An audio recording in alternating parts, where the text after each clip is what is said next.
Jonathan Kuminga says he wants to be an all-star and feels like he's never had that chance as a Golden State Warrior. Is the end nearing?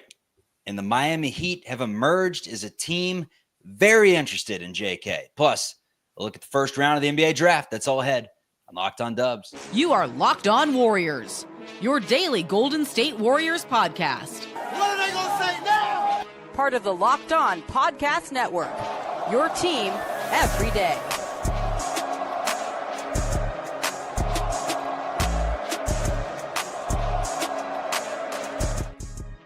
What is the good word, everyone? Welcome into Locked On Warriors. We are part of the Locked On Podcast Network, your team every day.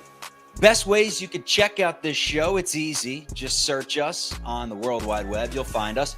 Also, wherever you get your audio podcasts and on YouTube. And if you're chilling with us right now on that video platform known as YouTube, give us a thumbs up, give us a subscribe. It's all free.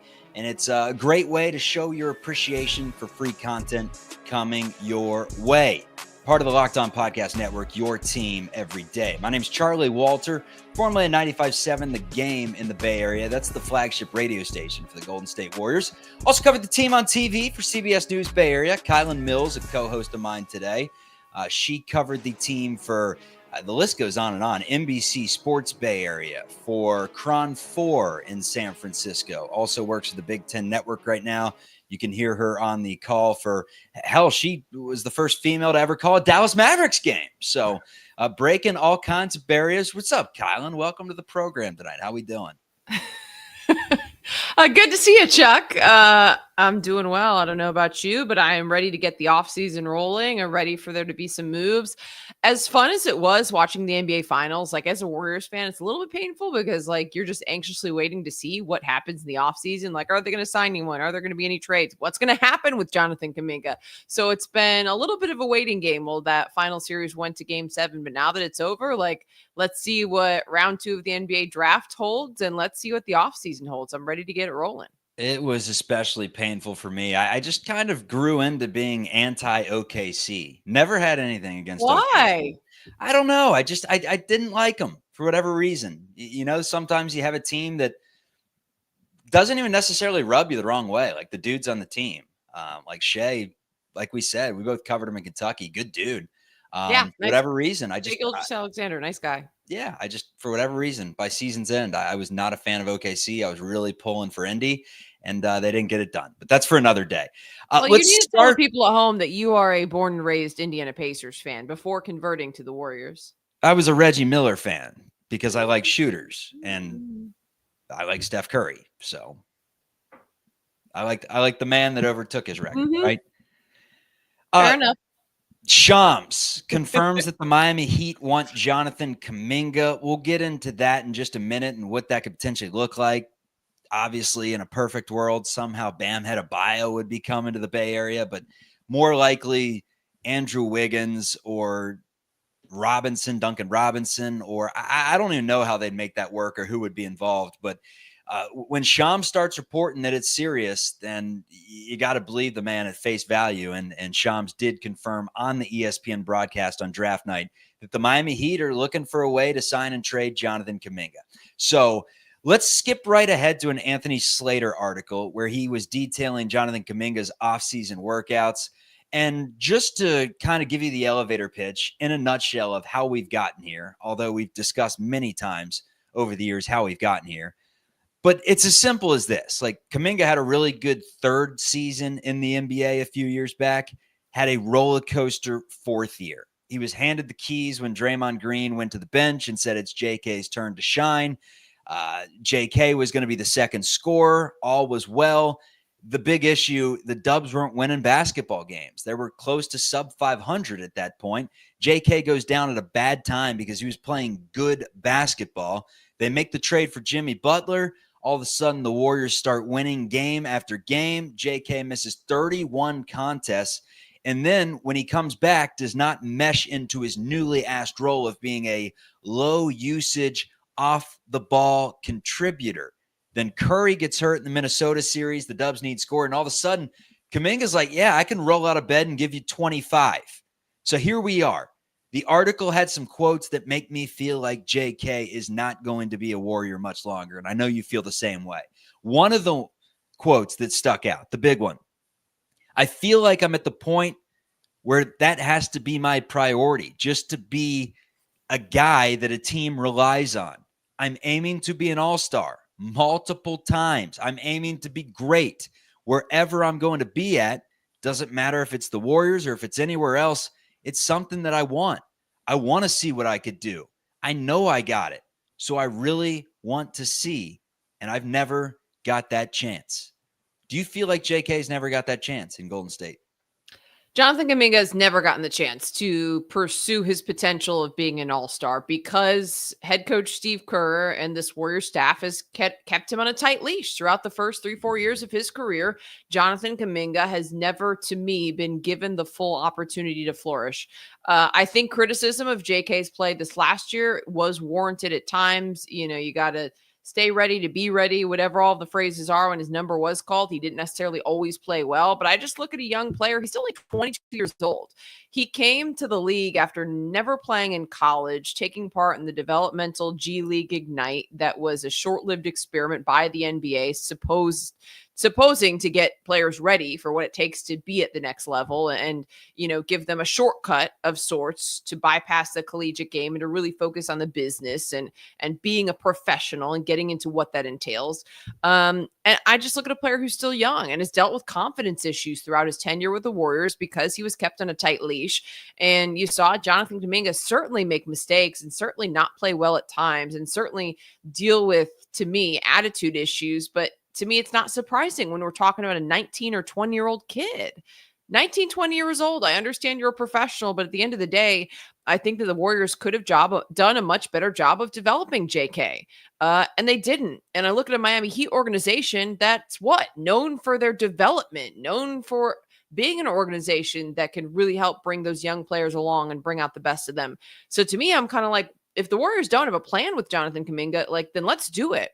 Owner Joe Lacob has said that it would take a lot in terms of him being a restricted free agent for them to not match the offer that he was given by another team. Now, of course, a sign and trade is also an option, but if Jonathan Kuminga will receive an offer to another team, the Warriors have the opportunity to match that offer and keep him. And Joe Lacob has said, well, it would take a lot for us to not do that.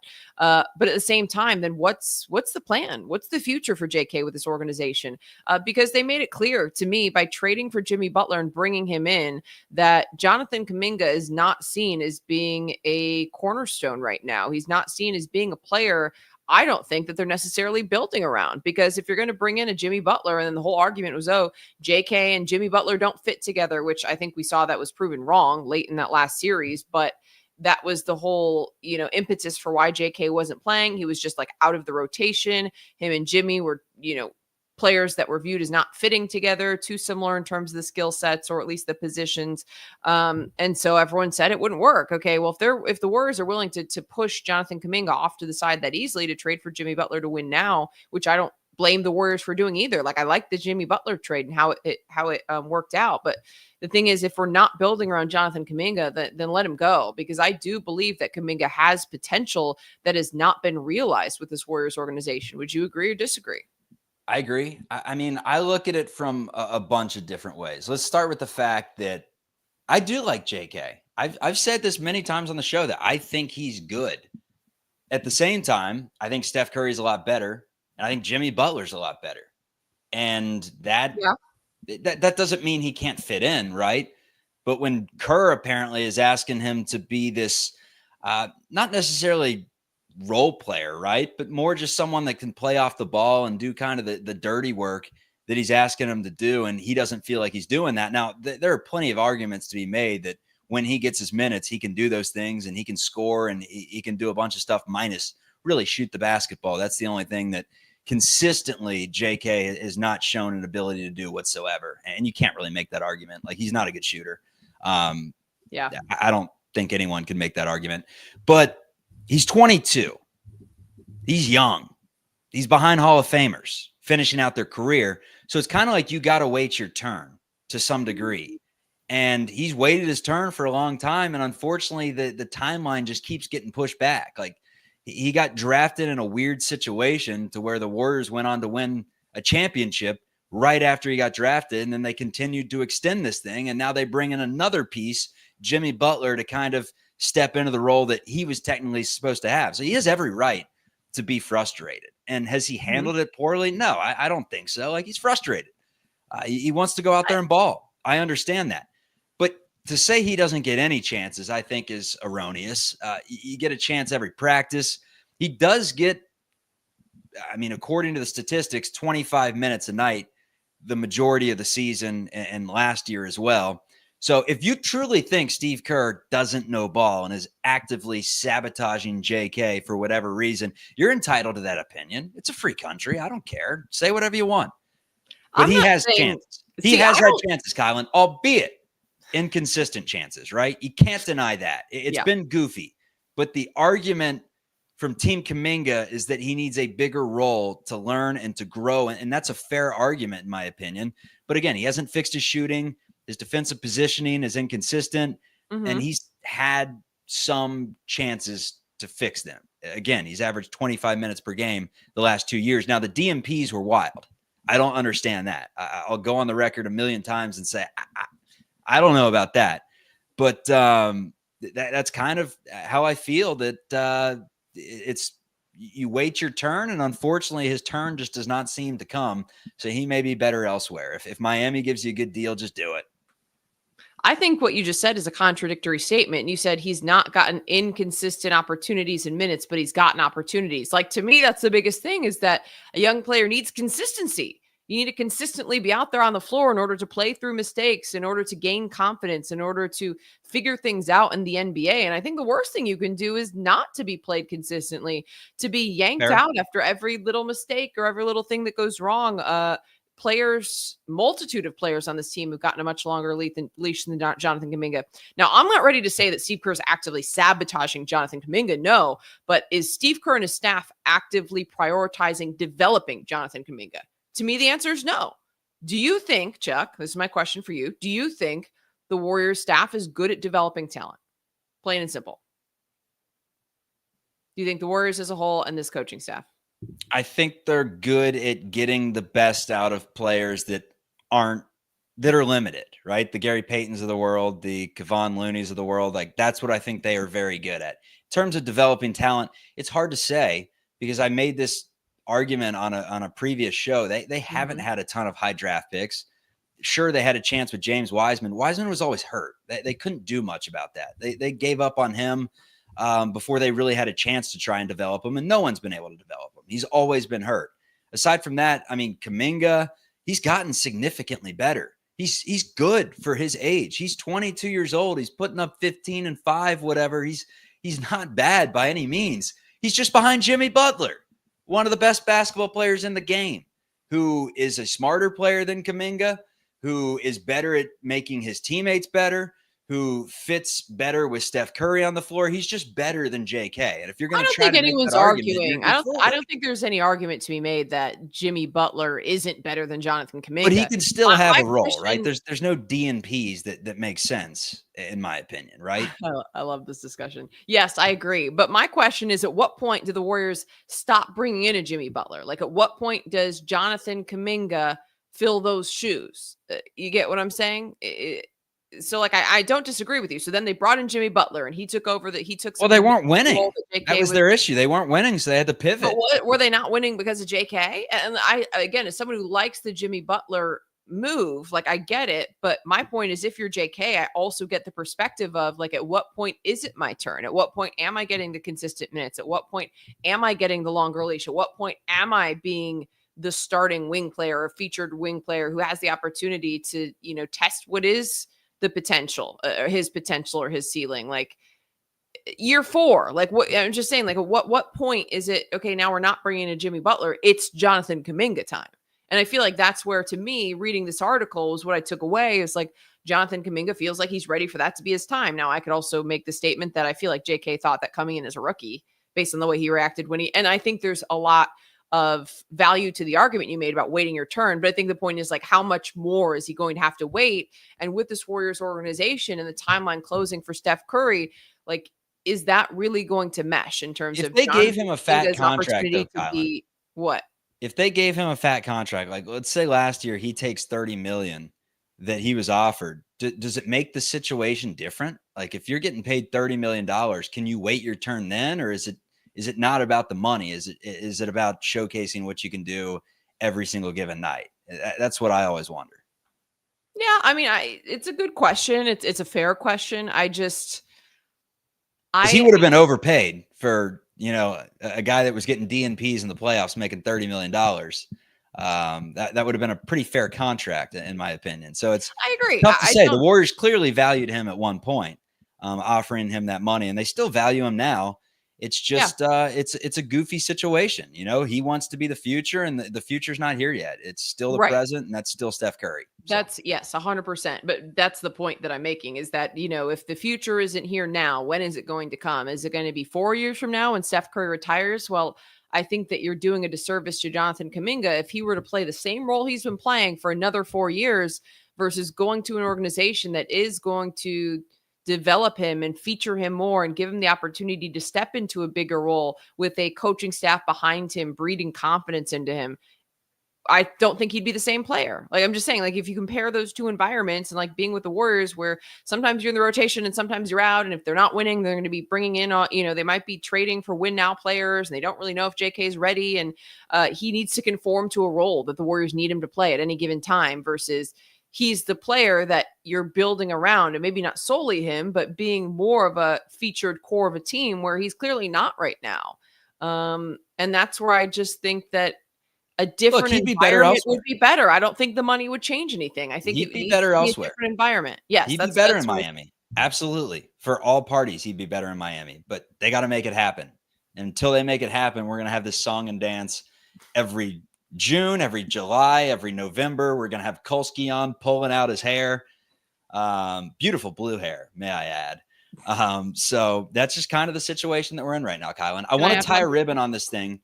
Because Anthony Slater. Can I say one thing before you tie a ribbon or after? Can I tie my ribbon? You got it. And sorry, I don't have headphones in. So when you're talking, you're going to have to scream to get me to hear you. Oh, I was just saying, can I tie a ribbon too? Either before or after you tie a ribbon? I'm not trying to step on you.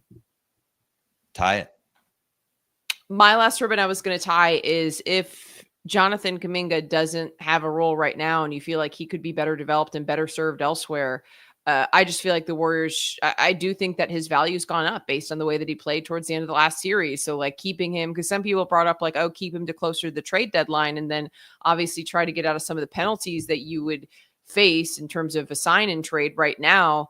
I just wonder if that really benefits any party. And then my second thought to tie a bow on this was just, I wonder about the relationship between Jonathan Kuminga and this coaching staff. And I just wonder if a change of scenery is needed for everyone, because the amount of times that we had to read articles or hear backhanded comments about how Jonathan Kuminga wasn't happy with the staff wasn't happy with him, or that he thought that Steve Kerr should have played him more. And you saw the body language on the bench. And like, I just wonder, and again, I think some of that is due to the fact that he's so young, but I just also wonder, like, maybe everybody needs a clean slate.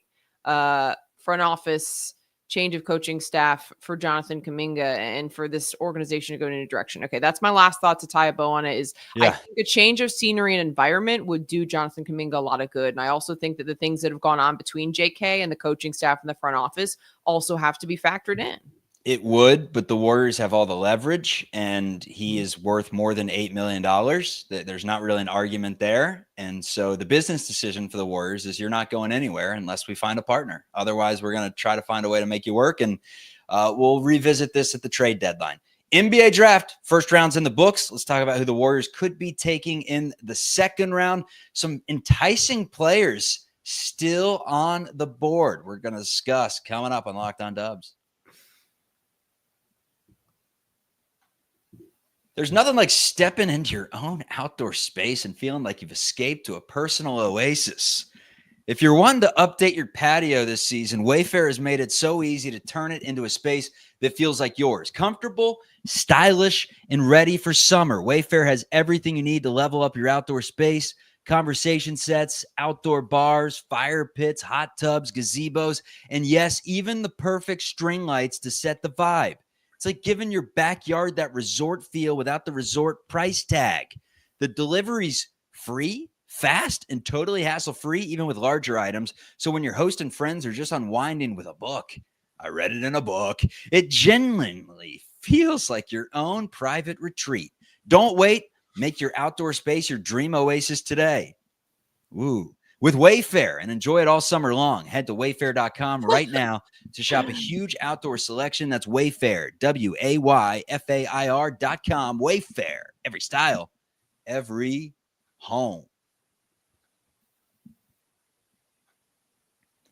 All right, let me tie my ribbon now on Jonathan Kuminga real quick. I'm not even going to give you a chance to respond. I'm just going to say that another quote from Slater in this article: Kuminga's first crack at free agency is about finding the contract he desires, but also seeking what he wants, not necessarily conforming into what this specific version of the Warriors needs.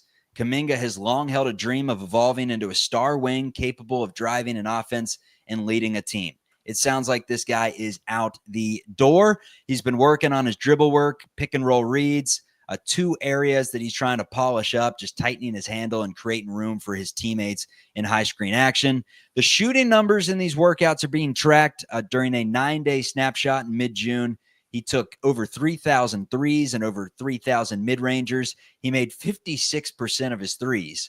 This sounds like Ben Simmons every summer, where he goes to the local Lifetime and knocks down 45%. You're like, oh my God, Ben Simmons is back. Coward, your take's good. LeBron, you can go now. Hit 72% of his twos. Those around him say he's shooting it better than he ever has before. He feels like everything is clicking: skills, strength, mind, confidence. So yeah, if the Warriors were to trade him to Miami for a bag of peanuts and he turns into this all-star that he says he's going to be, then that would suck. But as of right now, Jonathan Kuminga, not an all-star, and you're right, hasn't really been given the chances to be an all-star either. Let's get into the NBA draft once I take this WayFair thing off the screen. All right, let's now add what we saw tonight. Cooper Flag, I should say what we saw on Wednesday, the first round of the NBA draft. Cooper Flag goes 1. Dylan Harper, number 2. Shout out to the Philippines. Kylen and I spent some time in Daly City. I guess Pacifica, Daly City border. But, a lot of Filipinos in that area. And I know a lot of people right now very proud of Dylan Harper. VJ Edgecombe went 3rd. Konka Nipple went 4th. Ace Bailey actually fell to 5th as he didn't want to play for some certain teams. So he ends up being on the he ends up being on the Jazz. Trey Johnson at 6. We're not going to go through the whole thing. I will say that Hanson Young at 16. We thought he could be there for the Warriors at 41, and instead he goes 16. Now, all these names, Kylen, are extremely confusing. Not names, but teams are extremely confusing because there were a million trades. I have no idea who's on who. It felt like the Atlanta Hawks had like 17 picks. The Nets had like 17 picks. I was just like, who the hell is picking who? The good news is we don't need to break that down. This is Locked On Warriors. We need to know who the Dubs are going to take in the second round, and I give you my big board.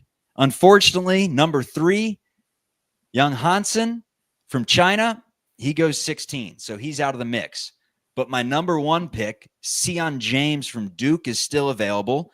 Vlad Golden from Michigan is still available. John Tonje from Wisconsin is still available. And I like RJ Lewis from St. John's, still available as well. And my favorite player that has yet to be taken is the Stanford guy, Maxime Reynaud, who I don't think is going to fall to 41. As of right now, he's considered the best player left on the board. But we've seen crazier things, and he would give the Warriors some nice size. I know they believe in Quentin Post, but if he fell that far, you got to take him at 41. Janai Broom, another name that's interesting. There are a lot of names that are still out there that are pretty interesting for the Warriors. Let me throw these back up, Kylen. James, Golden, Tonje, RJ Lewis, which name kind of strikes a chord to you? A couple of names. I think you got to start with James. At the top there, you've got the wing out of Duke, who could be a good fit for the Golden State Warriors. We just heard General Manager Mike Dunleavy talk about the need for the Warriors to add some size, some physicality, and defense. And I think that he checks off a lot of those boxes. You're looking at a player who's going to be more polished. James, at 22 years old, turning 23, I think later this year, more than 150 collegiate games, which I think is something that's a plus. And then his major improvement is 3-point shooting pop. Shooting more than 41% from beyond the arc in his one season at Duke. Now, this was a Duke team that was loaded with talent. So this is a player who I think flew under the radar, but could be a good pick for a Warriors team that they want floor spacers. You want guys who can shoot, but also you want two-way players. And this is an all-defensive first-team selection. So you're looking at a guy who can also play defense. And I think that has to be a big area of focus for the Warriors. So I think that's a name that I like to see on your list. So I'm going to endorse that one. And then I also love that you put two of my Big Ten guys on there.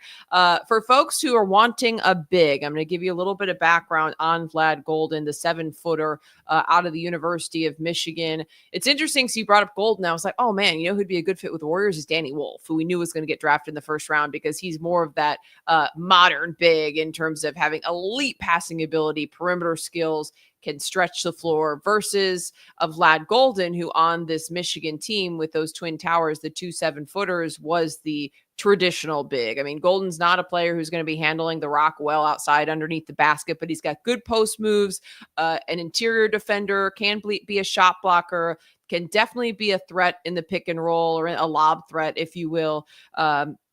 And I think for a team that's lacking size, not a bad option. But then again, you just look at, they just added a Quentin Post. You've got Trace Jackson Davis. So to me, you're looking at a team now that's starting to stack up young bigs who are not necessarily ready for premier roles in the NBA. And it's like, well, what are you going to do with all these guys on the bench? So that's my only question mark, is that you bring in another big of Vlad Golden, who's maybe not 100% ready, another rookie, and you've already got Quentin Post, who you need to develop, and you've already got Trace Jackson Davis. And it's like, what are we doing with TJD?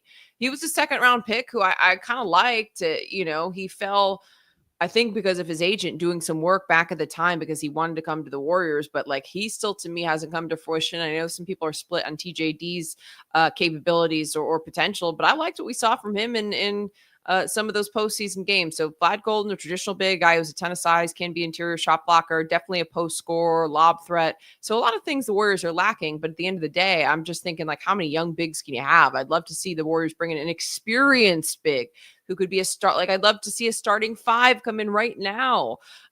So I think that's my only caveat about bringing on a big. And then I love John Tonje, who is a 3-level scorer, another guy who can shoot the basketball well from beyond the arc at all 3 levels. Really, it can stretch the floor. He's great at the catch and shoot, but I think this year with Wisconsin, you also saw that he had some playmaking abilities. He could create off the bounce. He did set up teammates at times. So I do like John Tonje out of Wisconsin as well. And then RJ Lewis, another good player, but what are your thoughts, Chuck? So Vlad Golden, I did a bunch of scouting this morning. It was at the old 9 to 5, and I said, I'm going to spend about 30 minutes of this watching nothing but tape and looking into some big board coverage. He's 7'1", 250. It's interesting because he's kind of developing as a pick and pop type of player. He'd never hit a 3 in his collegiate career, and all of a sudden he showed the capabilities to knock him down. His free throw percentage went from 59% to 73% this season. Not great, but his shot is improving. And if he develops a 3-point shot that he can hit at a 34-35% clip, all of a sudden he does become very dangerous. He was all Big Ten. He's good in drop coverage, uses his length to contest without fouling.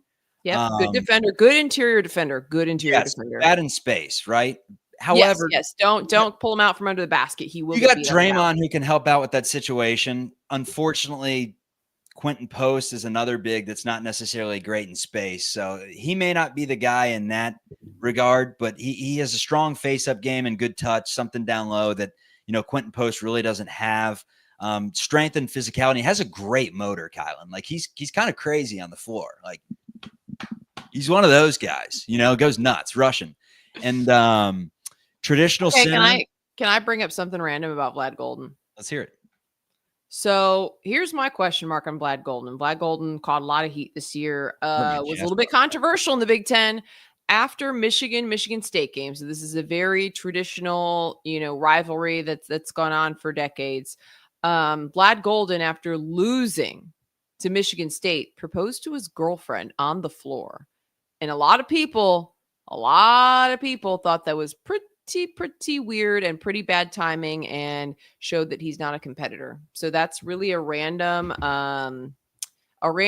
personal anecdote about the competitive side. Like, why? Like, after a loss, that should not have been something that was on your mind. And the thing is, it wasn't planned. Like, he'd been planning to propose to her that weekend, but like not after the game, but said he like suddenly was like overcome with the need to propose. And everyone's like, oh, like after you lose to a rival, like, do you not understand what a rivalry loss is? Anyway, sorry, that's my random Vlad Golden story.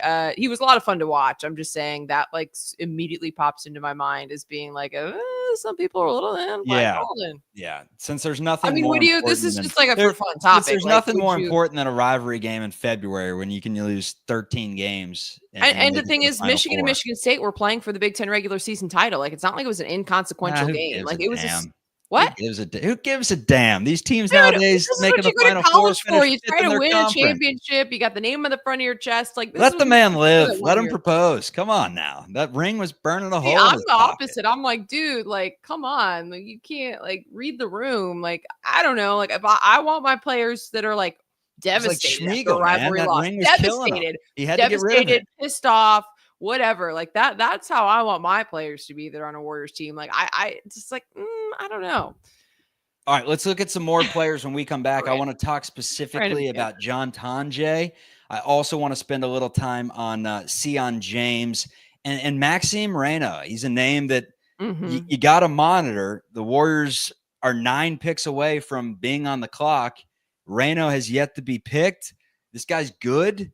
I do think he's probably going to go before 41, but we've seen crazier things. Locked On Warriors, the draft edition is coming up on Thursday night. We're going to go live at probably pick like 39. We'll pop up there. We'll start weighing the options. You guys hop in the chat, obviously, for the audio podcast listeners. If you have not checked us out on YouTube, it'll be a good time because we'll just, kick our feet back. I'll literally kick my feet up and we'll just we'll talk about who the Warriors will get, and then hopefully they don't get someone from like Australia, and they don't get that Rocco guy, because I'm not going to have a ton to add to the table aside from the fact that he's 7'3" and a massive human being. But we'll watch our film tomorrow and we'll be ready for who the Warriors pick. So that's coming up on Thursday. For now, we're going to talk about who the Warriors may pick, and it's coming up on Locked On Warriors.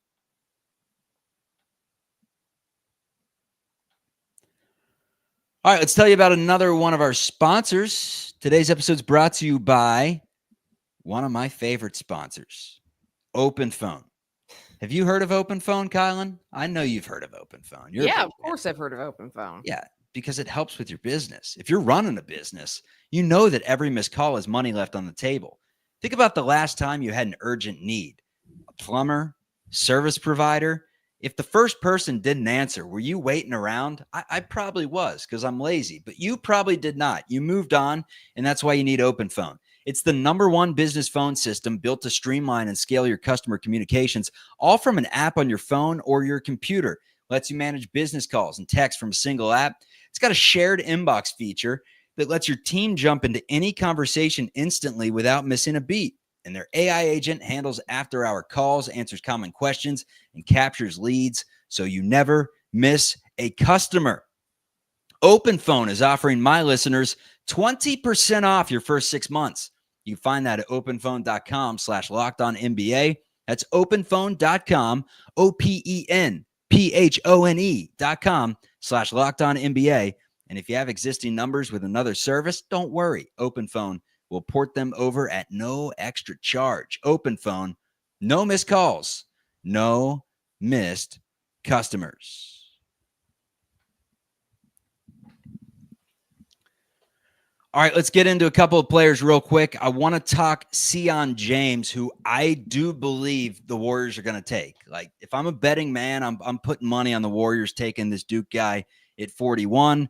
We know about the Brotherhood and Mike Dunleavy, and he just seems like everything the Warriors could use. If you want some size, It's Sion James, positionally good size, 6'6", Yep. 220, can handle the rock a little. You mentioned how he's become a much better shooter. Yep. He's had his day as being a number one scorer when he played for Tulane in the AAC, transfers to Duke in the ACC, and takes a backseat role to 3 first-round picks that have already been taken.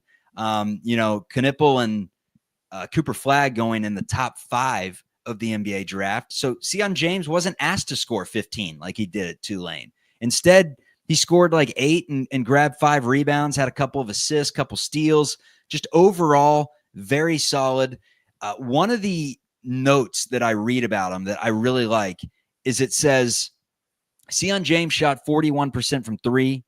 He has a 2.5 assist to turnover ratio. He's able to get downhill and finish above the rim. On defense, his frame, length, and intellect enable him to impact the game in a variety of ways, whether he's on the ball or away from it. This is the line I love. The role player you want is a guy who does the things that Sion James does. He's also a veteran. He'd come in right away as one of the most experienced players drafted. ACC all defense, rebounds well for his position, stock rising as a shooter, really good passer, an unselfish connecting player, knows where to find his spots on the floor. And I think he'd be a guy that works very well with Steph Curry. That is my number one guy. And then a sleeper that I'm looking into is John Tonje. You know a lot more about Tonje than I do from working on the Big Ten Network. But from what I've seen, he's 24. We like that. He's 6'5", 218, 6 years in college. He was a former 3-star recruit at Colorado State. So he's another guy that has really lifted his game and is trending upward. Second-team All-American for Wisconsin. 19 points, 5 rebounds, had 37 in their loss to BYU in the tourney. That's rare for a collegiate player. Went for 40 in the season. He was scoring 30 multiple times, 39% from 3, 90% from the free throw line. He's got good shooting mechanics. He's a catch and shoot specialist. 42% of his spot up threes go down. A plug and play floor spacer in the NBA is how he's projected. He's strong, he's physical, has a 6'10 wingspan, good at relocating off the ball, knows when to cut, knows how to use screens, and knows how to set screens. The negatives are he's not really a playmaker. He lacks a left hand, not good lateral quickness, making him a subpar defender, not really a good athlete, gets beat off the dribble and screened out of plays, and has a slow change of direction. Do you think the negatives outweigh the positives, or do you think Tonje could be a sleeper pick to come in and score some buckets? I think John Tonje could definitely be a sleeper pick to come in and score some buckets. I mean, he was a sleeper pick to come in and be an all Big Ten player who was among the scoring leaders in the conference this year. This was a guy who has dealt with injury throughout his collegiate career, transferring a couple different times, came in off a season with Missouri where he wasn't healthy for the entirety of the season. And when fully healthy, you saw him explode onto the scene. And I was just so impressed, not just by the fact that he was a really good guy when it comes to knocking down catch and shoot threes and even inside the arc looks, but I thought that he was a better playmaker than I was expecting. You did see him create his own shot at times. You did see him hit in the mid-range off the bounce. You did see him attack the basket.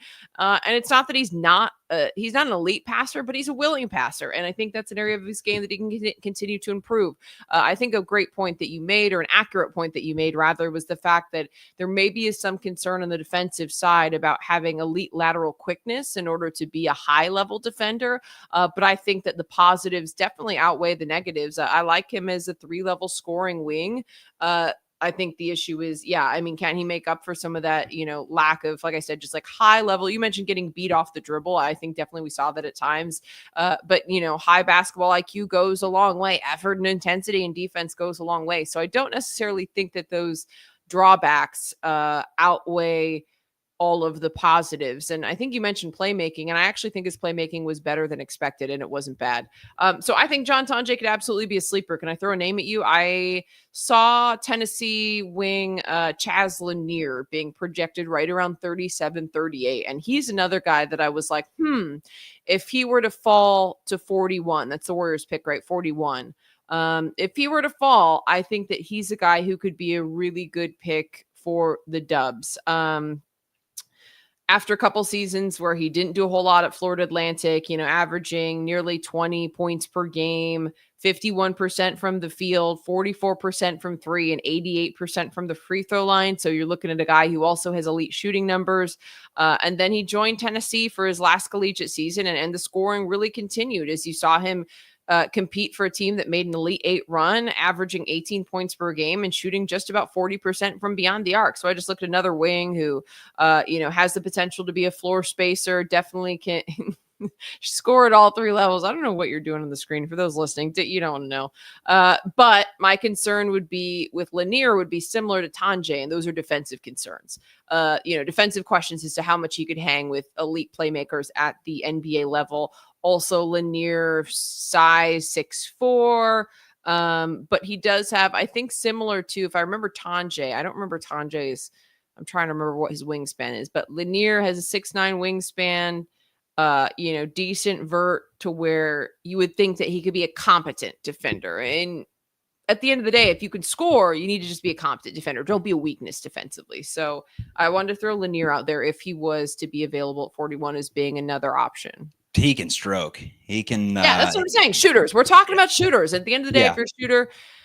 And the reason I'm going with Sion James, like, forget all the connecting stuff that I said, because I see people in the chat. Better defender. I think that the defensive side is important. That's it. Like, the Warriors' identity right now is predicated on defense. They had the #1 defense in the league last year, post Jimmy Butler, and Sion James is one of those guys that can come in and be really good at defense right away. He's strong. Yeah.